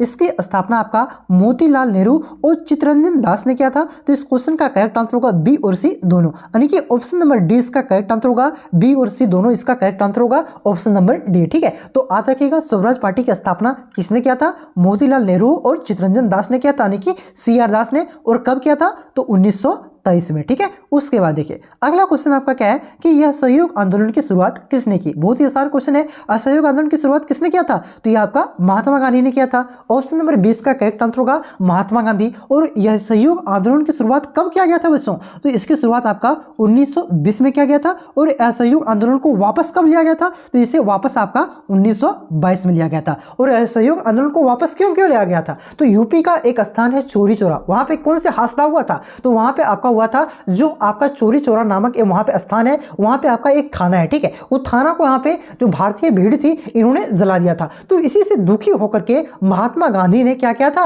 असहयोग आंदोलन को वापस ले लिया था, ठीक है। तो याद रखिएगा ये सारा पॉइंट, ठीक है, कि असहयोग आंदोलन की शुरुआत आपका महात्मा गांधी ने किया था 1920 में, 1922 में इसे वापस लिया था। किस कारण वापस लिया था, तो चौरी चौरा स्थान में एक थाना था जिसे भारतीय भीड़ ने जिंदा जला दिया था। इसी से दुखी होकर के महात्मा गांधी ने आपका असहयोग आंदोलन को वापस लिया था। अगला क्वेश्चन देखिए आपका क्या है कि भारतीय संविधान किस तिथि को और किस वर्ष लागू हुआ था। तो भारतीय संविधान कब लागू हुआ था भाई साहब, 26 जनवरी अभी आ रहा है, याद नहीं है आपको, ठीक है। तो ये आपका लागू हुआ था 26 जनवरी 1950 को। इस वजह से हम लोग 26 जनवरी को क्या मनाते हैं, हम लोग गणतंत्र दिवस मनाते हैं, ठीक है। अभी 26 जनवरी आ रहा है ना, गणतंत्र दिवस आप लोग मनाओगे ना, तो फटाक से लिखिए कमेंट में जय हिंद, ठीक है। चलिए ऑप्शन नंबर 20 का करेक्ट आंसर होगा। अगला क्वेश्चन, अब यहां से आपका 2020 का क्वेश्चन शुरू होता है, ठीक है। देखिए 2020 में आपका पहला क्वेश्चन क्या पूछा गया था कि सिंधु घाटी सभ्यता की जुड़वा राजधानी थी। तो सिंधु घाटी सभ्यता की जुड़वा राजधानी कौन सी थी, तो ये क्वेश्चन पहले वाला है, रिपीट हो रहा है फिर से, ठीक है। तो ये आपका हड़प्पा और मोहनजोदड़ो था, ठीक है। ऑप्शन नंबर 6 का करेक्ट आंसर होगा हड़प्पा मोहनजोदड़ो। उसके बाद देखिए अगला क्वेश्चन फिर से रिपीट हो रहा है कि महाभारत में कितने प्रकार के विवाहों का उल्लेख किया गया है। कितना बार ये क्वेश्चन रिपीट हो रहा है, 4-5 बार हो गया है, ठीक है। तो कितने प्रकार के विवाह का उल्लेख किया गया है महाभारत में, तो 8 प्रकार के विवाह का उल्लेख किया गया है, ठीक है। ऑप्शन नंबर 6 का करेक्ट आंसर होगा। अगला क्वेश्चन देखिए आपका क्या था कि निम्नलिखित में से किसने सबसे पहले भारत में स्वर्ण सिक्के जारी किए थे। तो जो भारत में सबसे पहले सोने का सिक्का जारी किया था बच्चों, ये आपका हिंद यूनानियों ने किया था। किसने किया था, जो आपके इंडो ग्रीक्स थे यानी कि हिंद यूनानी थे, इन्होंने भारत में आपका पहली बार स्वर्ण के सिक्के यानी कि सोने के सिक्के को जारी किया था। ऑप्शन नंबर 20 का करेक्ट आंसर होगा हिंद यूनानी। देखिए इससे रिलेटेड क्वेश्चन एक और पूछा जाता है कि जो भारत में पहली बार शुद्ध सोने के सिक्के को किसने जारी किया था। तो जो आपका पहली बार सर्वाधिक शुद्ध सोने का सिक्के जारी किया था, ये आपका कुषाणों ने जारी किया था। इसे आप लोग ध्यान रखिएगा, कंफ्यूज नहीं होना है, ठीक है। क्वेश्चन दो तरह से आता है। पहला क्वेश्चन तो आपका यही आएगा कि निम्नलिखित में से किसने सबसे पहले भारत में स्वर्ण सिक्के जारी किए थे, तो याद रखना इंडो ग्रीक यानी कि हिंद यूनानियों ने। अगर इसी क्वेश्चन को घुमा करके पूछे कि भारत में सर्वाधिक शुद्ध सोने के सिक्के को किसने जारी किया था, तो याद रखिएगा भारत में सर्वाधिक यानी कि सबसे ज्यादा शुद्ध सोने के सिक्के को आपका कुषाणों ने जारी किया था, ठीक है। इसे आप लोग ध्यान रखिएगा, कंफ्यूज नहीं करना है। अगला क्वेश्चन देखिए आपका क्या है कि जैन धर्म के प्रथम तीर्थकार कौन थे। तो जैन धर्म का जो आपका प्रथम तीर्थकार थे बच्चों, ये आपका ऋषभदेव थे। ऑप्शन नंबर 20 का करेक्ट आंसर होगा ऋषभदेव। देखिए जैन धर्म में आपका टोटल कितने तीर्थंकर थे, तो टोटल आपका 24 तीर्थंकर थे, ठीक है। 24 में से पहला यानी कि फर्स्ट नंबर का कौन था, तो फर्स्ट नंबर का आपका ऋषभदेव था। अगर पूछे कि 23 नंबर का कौन था, ठीक है, 3 को पूछता बार, पहला 23वां और 24वां, ठीक है। 23 नंबर का आपका पार्श्वनाथ था और 24 नंबर का यानी कि अंतिम आपका कौन था, तो अंतिम आपका था महावीर स्वामी, जिसे आपका जैन धर्म का वास्तविक संस्थापक कहा जाता है, ठीक है। तो याद रखिएगा जैन धर्म का प्रथम तीर्थंकर कौन थे, तो ऋषभदेव थे। आपका अंतिम कौन थे, तो महावीर स्वामी थे। और 23 नंबर का कौन था, तो पार्श्वनाथ था, ठीक है बच्चों। उसके बाद देखिए अगला क्वेश्चन आपका क्या है कि सांची मध्य प्रदेश के किस जिले में स्थित है, तो ये आपका रायसेन जिले में है भैया, ठीक है। ऑप्शन नंबर 20 का करेक्ट आंसर होगा। अगला क्वेश्चन देखिए आपका क्या है कि अल बरूनी ने किताब उल हिंद की रचना किस भाषा में किया है। देखिए कई बार इसी से रिलेटेड क्वेश्चन आ रहा है। इससे पहले क्वेश्चन था कि अल बरूनी किसके साथ भारत आया था, फिर उसके बाद क्वेश्चन आया कि अल बरूनी ने कौन सा पुस्तक की रचना किया है, फिर उसके बाद क्वेश्चन आया आपका कि अल बरूनी ने जो किताब उल हिंद की रचना किया है, ये पुस्तक की रचना कौन से भाषा में किया है, तो ये आपका अरबी भाषा में किया है, ठीक है। मतलब कि वही क्वेश्चन आता है, प्रीवियस क्वेश्चन रिपीट करता है और तो उसी से रिलेटेड क्वेश्चन रिपीट करता है, ठीक है। चलिए अगला क्वेश्चन देखिए आपका क्या है कि शेख मुजद्दीन चिश्ती की दरगाह कहाँ स्थित है। तो शुरू में ही ये क्वेश्चन आपका था, तो इसका दरगाह कहाँ है, अजमेर में। अगर निजामुद्दीन औलिया पूछे तब दिल्ली, ठीक है। उसके बाद देखिए अगला क्वेश्चन आपका क्या है कि विजयनगर साम्राज्य द्वारा असैनिक और सैनिक सेवा के लिए दिया जाने वाला भूमिदान कहलाता था। तो उस भूमिदान को क्या कहते थे, तो अभी कुछ देर पहले मैंने आपको करवाया, इसे अमरम कहा जाता था, ठीक है। ऑप्शन नंबर 20 का करेक्ट आंसर होगा अमरम। उसके बाद देखिए अगला क्वेश्चन आपका क्या है कि किस मुगल सम्राट ने तंबाकू पर प्रतिबंध लगाया। तो तंबाकू पर प्रतिबंध किसने लगाया था, तो ये आपका जहांगीर ने लगाया था, ठीक है। ऑप्शन नंबर 6 का करेक्ट आंसर होगा जहांगीर। अगर पूछे कि तंबाकू का पहली बार सेवन किसने किया था, यानी कि पहली बार तंबाकू को किस किस मुगल शासक ने खाया था? तो याद रखिएगा अकबर ने इसका पहली बार सेवन किया था और इस पर प्रतिबंध आपका जहांगीर ने लगाया था, इसे ध्यान रखिएगा। ठीक है, उसके बाद देखिए अगला क्वेश्चन आपका क्या है कि आईने अकबरी कितने भागों में विभक्त है? तो अभी मैंने आपको बताया जो आपका अकबरनामा है, अकबरनामा आपका टोटल 1, 2 और 3 भागों में विभक्त है। तीसरा भाग को आईने अकबरी कहा जाता है और आईने अकबरी आपका टोटल 5 भागों में विभक्त है। ठीक है, ऑप्शन नंबर डी इसका करेक्ट आंसर होगा। अगला क्वेश्चन देखिए आपका क्या है कि ब्रिटिश ईस्ट इंडिया कंपनी की स्थापना कब हुई? तो इसकी स्थापना कब हुआ था? तो ये आपका 1600 ईस्वी में हुआ था। ठीक है, उसके बाद देखिए अगला क्वेश्चन आपका क्या है कि 1857 के विद्रोह के समय भारत का गवर्नर जनरल कौन था? तो वही सारा क्वेश्चन अब रिपीट हो रहा है आपका। ठीक है, तो कौन था ये? आपका लॉर्ड कैनिंग था। ठीक है, ऑप्शन नंबर डी इसका करेक्ट आंसर होगा। अगला क्वेश्चन क्या है कि भारतीय राष्ट्रीय कांग्रेस के संस्थापक कौन है? ठीक है, कई बार पूछा जा चुका है, तो ये वो ल्यून है, यहाँ पे ह्यूम होगा। ठीक है, ये वो ह्यूम था। उसके बाद देखिए अगला क्वेश्चन आपका क्या है कि ब्रिटिश प्रधानमंत्री एटली ने भारत को सत्ता सौंपने की घोषणा कब की?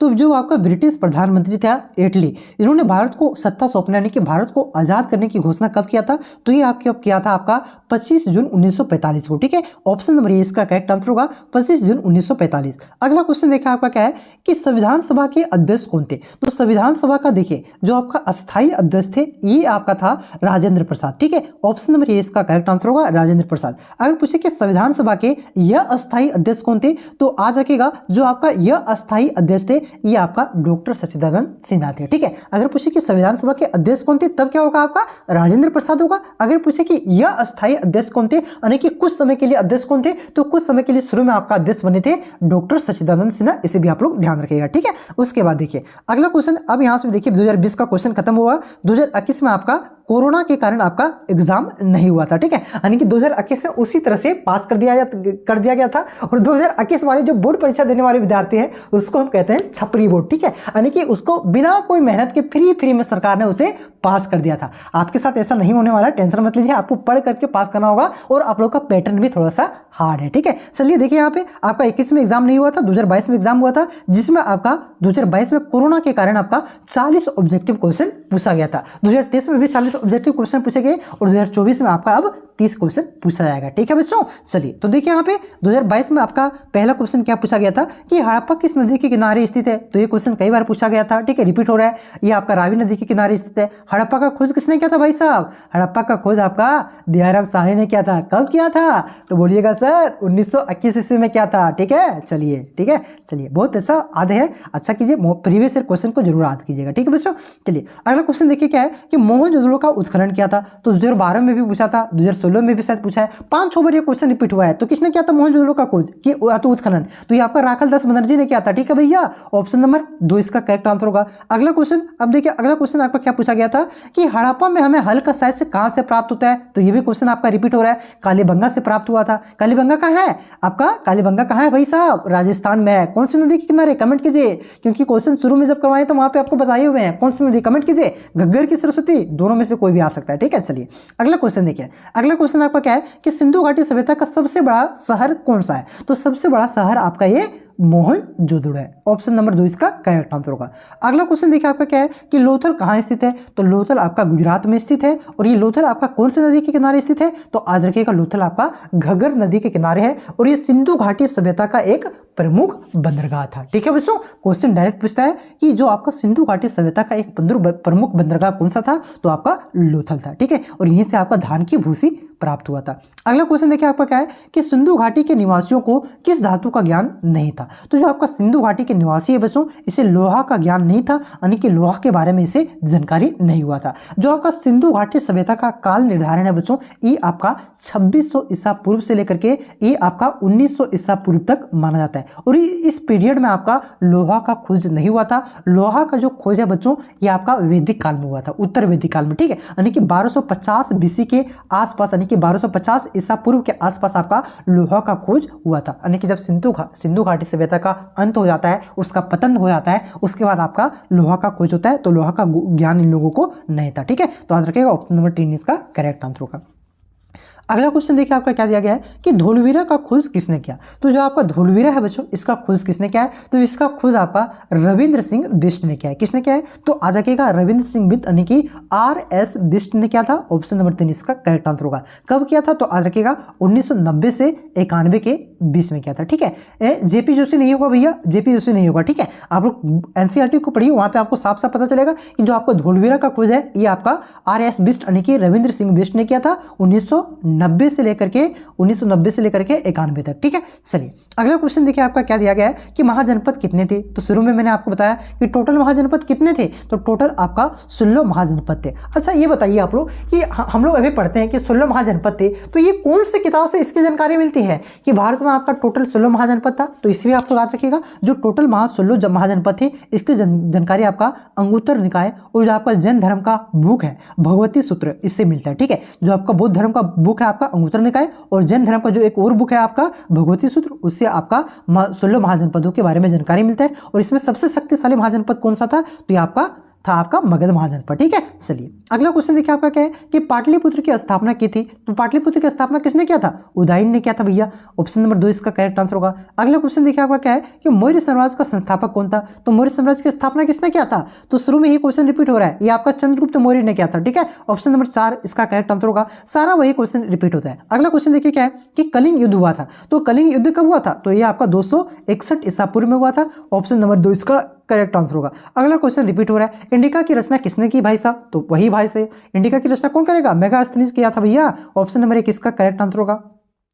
अगला क्वेश्चन देखिए आपका क्या दिया गया है कि प्राचीन भारत में अभिलेख लिखने की शुरुआत किस राजवंश ने किया था। तो जो आपका प्राचीन भारत है बच्चों, इसमें आपका अभिलेख लिखने की जो शुरुआत है किसने किया था, मौर्य राजवंश ने। ठीक है, और मौर्य राजवंश के कौन से राजा ने किया था, तो याद रखिएगा अशोक ने आपका किया था। ठीक है, अशोक जो आपका तीसरा राजा था मौर्य राजवंश का, इन्होंने ये आपका प्राचीन भारत में अभिलेख लिखने की शुरुआत किया था। ठीक है, ऑप्शन नंबर 2 इसका करेक्ट आंसर होगा। अगला क्वेश्चन देखिए आपका क्या है कि शक संवत का आरंभ किसने किया। तो शक संवत का जो आरंभ है बच्चों ये आपका कनिष्क ने किया था। ऑप्शन नंबर 3 इसका करेक्ट आंसर होगा कनिष्क। अगर पूछे कि विक्रम संवत का आरंभ किसने किया था, तो याद रखिएगा विक्रम संवत का आरंभ आपका चंद्रगुप्त द्वितीय जिसे विक्रमादित्य कहते हैं, जिसके शासनकाल में फाहियान भारत आया था, उन्होंने आपका किया था, चंद्रगुप्त द्वितीय ही ने आपका विक्रम संवत का आरंभ किया था। ठीक है, जब मैं आपको 30-30 करके जो इंपॉर्टेंट क्वेश्चन आपको मैं करवा रहा हूँ वायरल क्वेश्चन का करके, ठीक है, वो क्वेश्चन को आप लोग देखिए, उसमें ये सब क्वेश्चन मैंने आपको डिटेल से डिस्कस किया है। तो एक बार जो डिटेल से मैंने डिस्कस किया हो ना, उसको जहां पे ज्यादा डिटेल से डिस्कस नहीं करूंगा, क्योंकि देखिए बहुत सारे बच्चे दोबारा वीडियो भी देख रहे हैं ना, क्योंकि वो वीडियो देख लिए फिर ये वीडियो देख रहे हैं तो उसको बोरिंग टाइप का लगने लगता है। ठीक है, तो जो वहां पे मैंने पहले वाली वीडियो में डिस्कस किया है उसको यहाँ पे डिस्कस नहीं करूंगा। ठीक है बच्चों, चलिए यहाँ पे आपका अगला क्वेश्चन देखिए आपका क्या दिया गया है कि नालंदा विश्वविद्यालय की स्थापना किसने किया था। तो जो आपका नालंदा विश्वविद्यालय है बच्चों, इसकी स्थापना किसने किया था भैया, तो कुमार गुप्त ने किया था। शायद इस बार के मॉडल पेपर में आपका सब्जेक्टिव में आपका क्वेश्चन था। ठीक है, कि नालंदा विश्वविद्यालय की स्थापना किसने किया है, तो याद रखिएगा कुमार गुप्त ने। अगला क्वेश्चन देखिए, अगला क्वेश्चन क्या है कि भारत का शेक्सपियर किसे कहा जाता है। तो ये किसे कहा जाता है, ये आपका कालिदास को कहा जाता है। ऑप्शन नंबर 2 इसका करेक्ट आंसर हो जाएगा। उसके बाद देखिए ये भी क्वेश्चन आपका रिपीट हो रहा है कि निम्नलिखित में से किसने सबसे पहले भारत में स्वर्ण सिक्के जारी किए थे। तो ये आपका हिंद यूनानियों ने किया था। ऑप्शन नंबर 3 इसका करेक्ट आंसर होगा।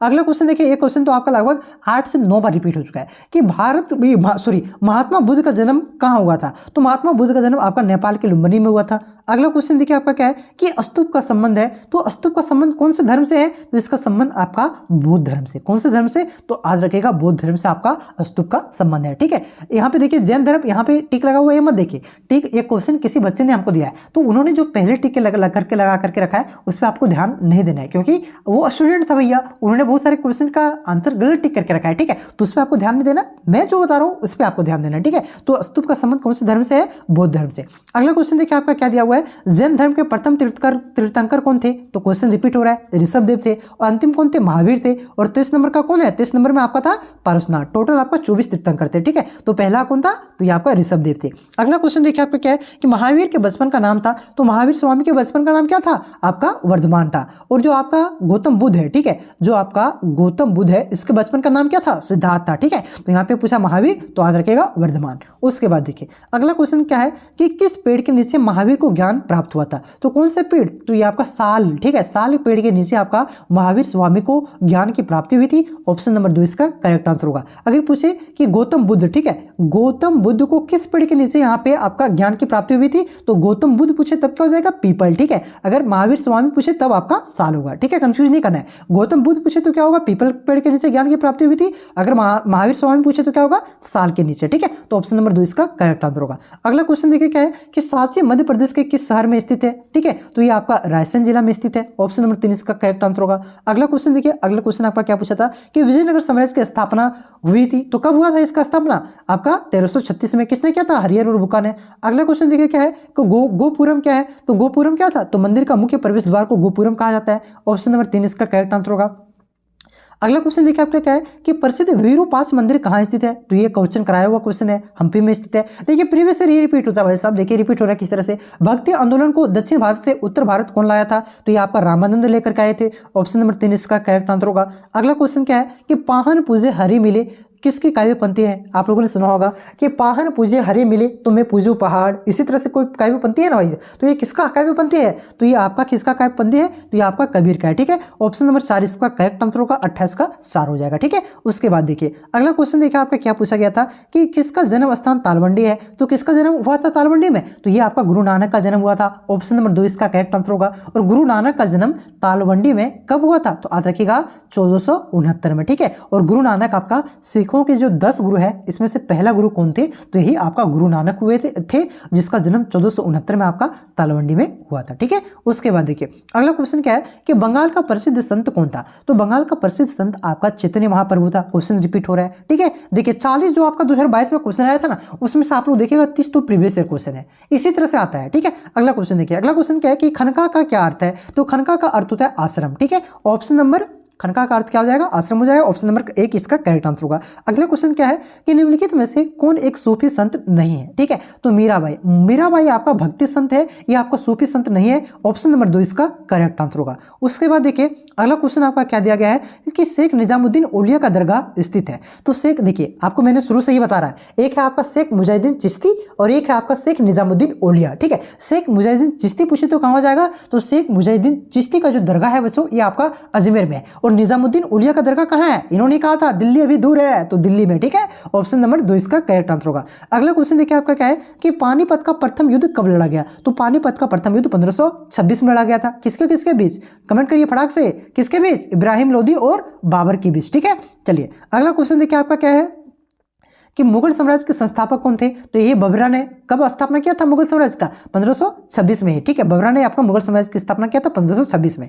अगला क्वेश्चन देखिए क्या है कि बाबरनामा किस भाषा में लिखा गया है, तो जो आपका बाबरनामा है ये कौन से भाषा में लिखा गया बच्चों, तो ये आपका तुर्की भाषा में लिखा गया, ठीक है। क्योंकि बबरा आपका तुर्की के आसपास का था, यानी कि तुर्क था, तो इन्होंने आपका 36 का जो करेक्ट आंसर होगा आपका तुर्की हो जाएगा। तुर्की भाषा में ही बबरा ने अपना जीवनी, बबरा बोल रहे हैं, क्या रिस्पेक्ट देंगे भाई साहब, ये आपका कहाँ ना कहाँ का है, ठीक है। इस वजह से थोड़ा सा रिस्पेक्ट से नहीं बात करें, बबरा बबरा बोल रहे हैं, ठीक है। एक्चुअली ये बाबर था, ठीक है। तो बाबर का ने अपनी जो जीवनी लिखा है बाबरनामा, तो ये कौन सी भाषा में, तुर्की भाषा में लिखा है, इसे आप लोग ध्यान रखिएगा, ठीक है। चलिए अगला क्वेश्चन देखिए आपका क्या दिया गया है कि अकबर ने जजिया कर को कब समाप्त किया था, ठीक है, तो कब किया था, कई बार बता चुके हैं, 1564 में।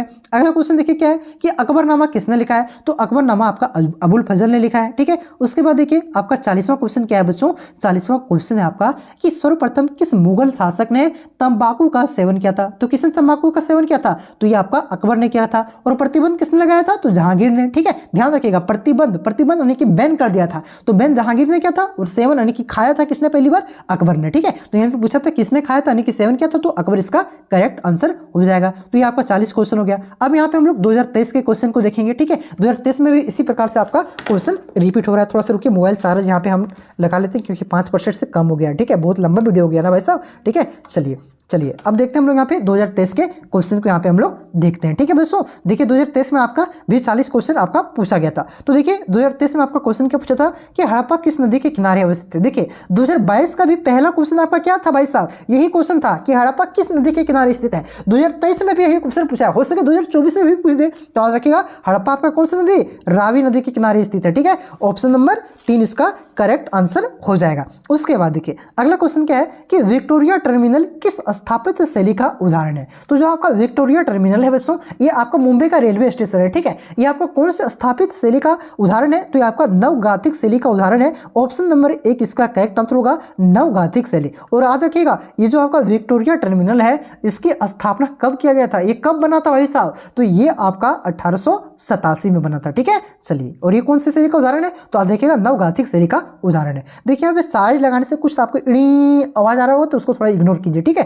क्योंकि चार्ज ना लगाए तो मोबाइल मेरे चलेगा भी नहीं। चलिए अगला क्वेश्चन देखिए आपका क्या है। तीसरा क्वेश्चन क्या पूछा गया था 2023 में कि विजयनगर साम्राज्य की स्थापना कब हुई थी? तो विजयनगर साम्राज्य की स्थापना कब हुआ था? 1336 में। किसने किया था? हरिहर और बुकान ने। 2000 कब पूछा गया था? ये क्वेश्चन आपका 2022 में भी पूछा गया था, ठीक है। तो वही सब प्रीवियस क्वेश्चन रिपीट होता है। अगला क्वेश्चन क्या है कि महात्मा गांधी दक्षिण अफ्रीका से भारत वर्ष कब लौटे थे? तो कौन से वर्ष भारत यहाँ लौटे थे? तो यह आपका 1915 को भारत लौटे थे। ऑप्शन नंबर 3 इसका करेक्ट आंसर होगा 1915। और ये कौन से डेट, पूरा डेट आप लोग याद रखिएगा, कौन से तारीख को? तो 9 जनवरी 1915, ठीक है। 9 जनवरी 1915 को जो महात्मा गांधी है, ये आपका दक्षिण अफ्रीका से भारत लौटे थे, ठीक है। इस वजह से आपका 9 जनवरी को भारतीय प्रवासी दिवस मनाया जाता है, ठीक है, क्योंकि इसी दिन क्या हुआ था? महात्मा गांधी आपका 9 जनवरी को ही 1915 को आपका दक्षिण अफ्रीका से लौटे थे, ठीक है। अगला क्वेश्चन देखिए आपका क्या है कि महावीर का जन्म कहाँ हुआ था? तो महावीर का जन्म आपका कहाँ पे हुआ था? तो देखिए महावीर का जो जन्म है बच्चों, ये मैंने आपको शुरू में एक क्वेश्चन रिपीट हो रहा है। देखिए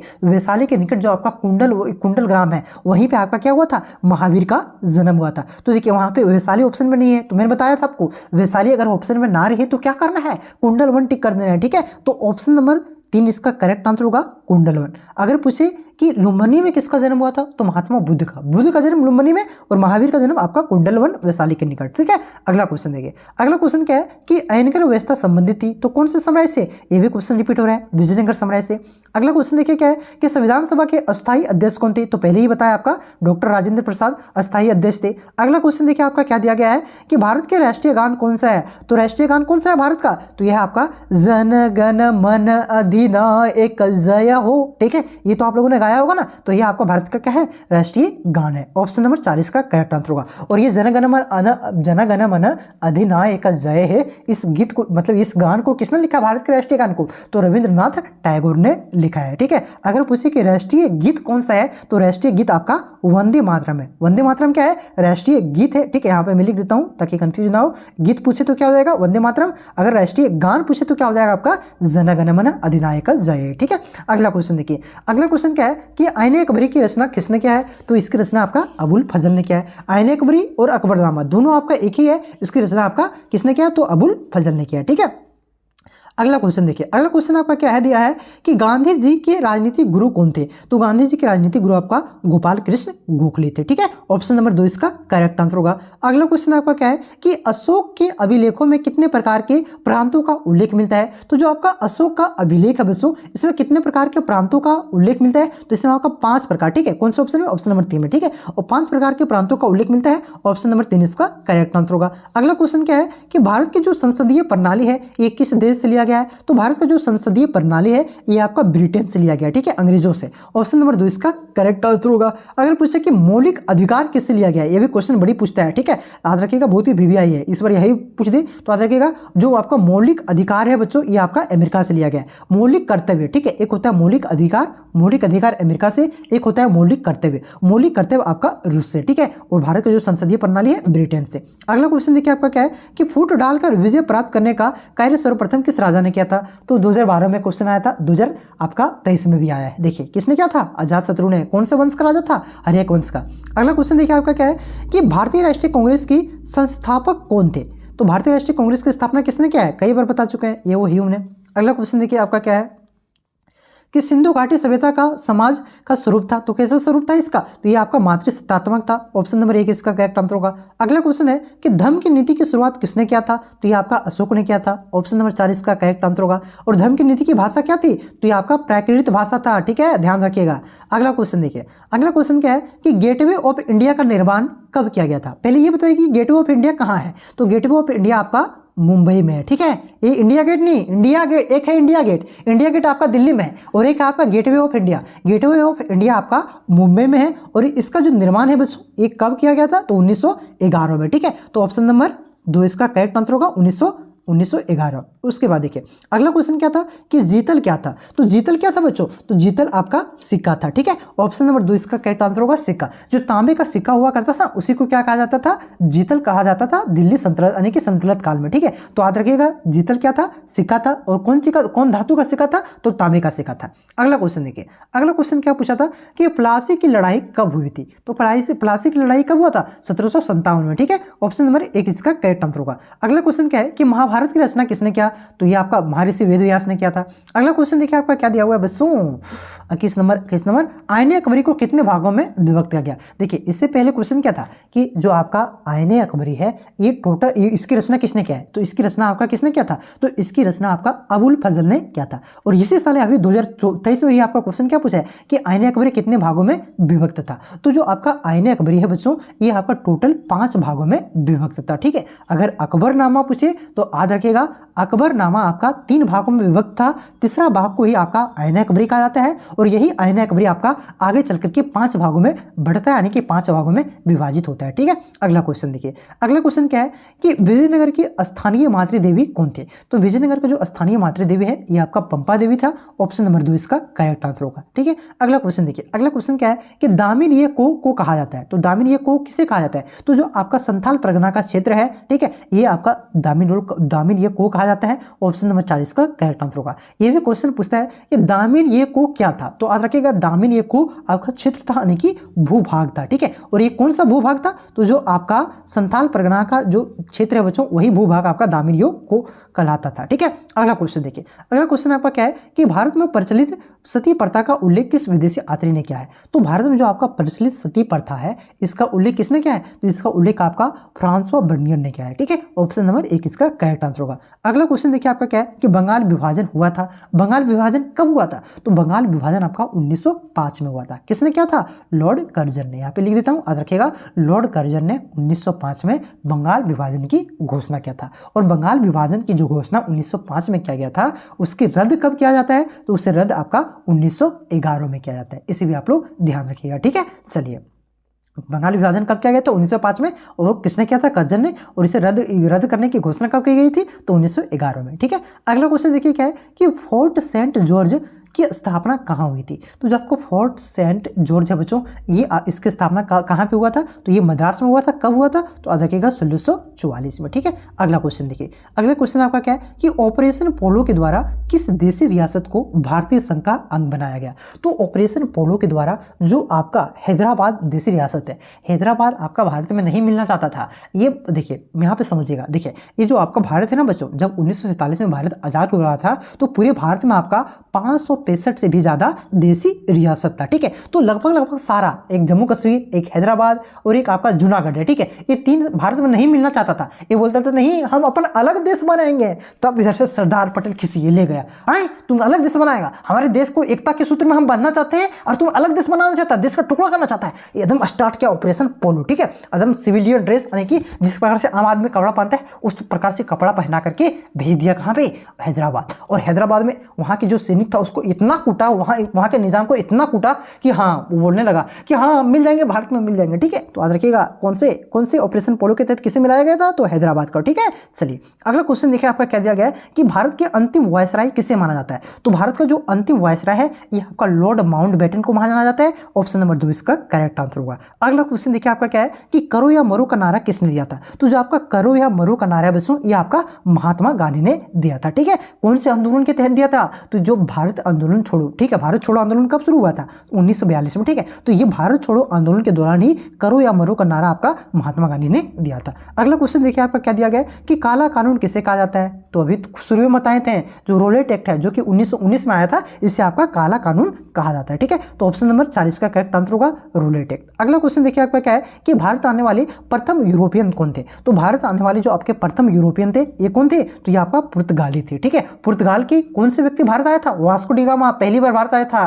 तभी कहा जाता है कि भारत का खोज आपका वास्को डी गामा ने किया था। ठीक है, एक्चुअली ने वो भारत का खोज नहीं किया था, भारत उससे पहले भी एग्जिस्ट करता था, लेकिन वो भारत आने का समुद्री रास्ता का खोज किया था और ये केरल में पहली बार आया था। ठीक है, तो पहला यूरोपियन कौन थे, पुर्तगाली थे। और पूछे कि अंतिम यूरोपियन कौन थे, तो याद रखिएगा अंतिम यूरोपियन आपका फ्रांसीसी थे। ठीक है, अगला क्वेश्चन देखिए, अगला क्वेश्चन आपका क्या दिया गया है कि मुगल कालीन चित्रकला किसके शासनकाल में चरम उत्कर्ष पर पहुंचा था, यानी कि किसके शासनकाल में मुगल कालीन चित्रकला का सबसे ज्यादा विकास हुआ था, तो ये जहांगीर का, ठीक है। ऑप्शन नंबर 23 का करेक्ट आंसर होगा जहांगीर कालीन। अगला क्वेश्चन देखिए क्या है कि त्रिपिटक साहित्य किस धर्म से संबंधित है, तो त्रिपिटक आपका कौन से धर्म से संबंधित है, तो ये आपका बौद्ध धर्म से, ठीक है। अगला क्वेश्चन देखिए आपका क्या दिया गया है कि कैप्टन हॉकिंस किस काल में किस मुगल दरबार में आया था, तो जो आपका कैप्टन हॉकिंस है बच्चों, ये जो आपके मुगल राजा थे जहांगीर, ठीक है, जहांगीर के काल में आपका 1609 में भारत आया था। कब आया था ध्यान रखिएगा, जहांगीर के काल में 1609 में आपका कैप्टन हॉकिंस आपका मुगल दरबार में आया था। ऑप्शन नंबर 2 इसका करेक्ट आंसर होगा जहांगीर। अगला क्वेश्चन देखिए क्या है कि गांधी इरविन पैक्ट कब हुआ था, यानी कि जो गांधी इरविन समझौता है एक कब हुआ था, तो ये आपका 5 मार्च 1931 को हुआ था। ऑप्शन नंबर 3 इसका करेक्ट आंसर होगा 1931। अगला क्वेश्चन देखिए आपका क्या है कि 1857 का विद्रोह कहां से प्रारंभ हुआ था, तो शुरू में मैंने आपको करवाया जो 1857 का विद्रोह है ये आपका मेरठ से प्रारंभ हुआ था, और कितने तारीख को प्रारंभ हुआ था, तो आज रखिएगा 10 मई को प्रारंभ हुआ था, ठीक है। उसके बाद देखिए अगला क्वेश्चन आपका क्या है कि नयनार संत पूजा करते थे, तो देखिए नयन का मतलब क्या होता है, आंख होता है, और एक एक्स्ट्रा आंख यानी कि 3 आंख किसका होता है, तो 3 आंख होता है शिव जी का, ठीक है। तो आज रखिएगा नयन से आप लोग आज रखिएगा एक एक्स्ट्रा आंख, और एक एक्स्ट्रा आंख किसका होता है, तो ये तीसरा आंख होता है आपका भगवान शिव का, तो भगवान शिव की पूजा करते थे आपका नयनार संत, ठीक है। ऑप्शन नंबर 1 इसका करेक्ट आंसर होगा। अगला क्वेश्चन देखिए क्या है कि डांडी किस राज्य में स्थित है, तो डांडी आपका गुजरात में स्थित है, ठीक है। यहां से कौन सा आंदोलन प्रारंभ हुआ था, कमेंट कीजिए फटाक से।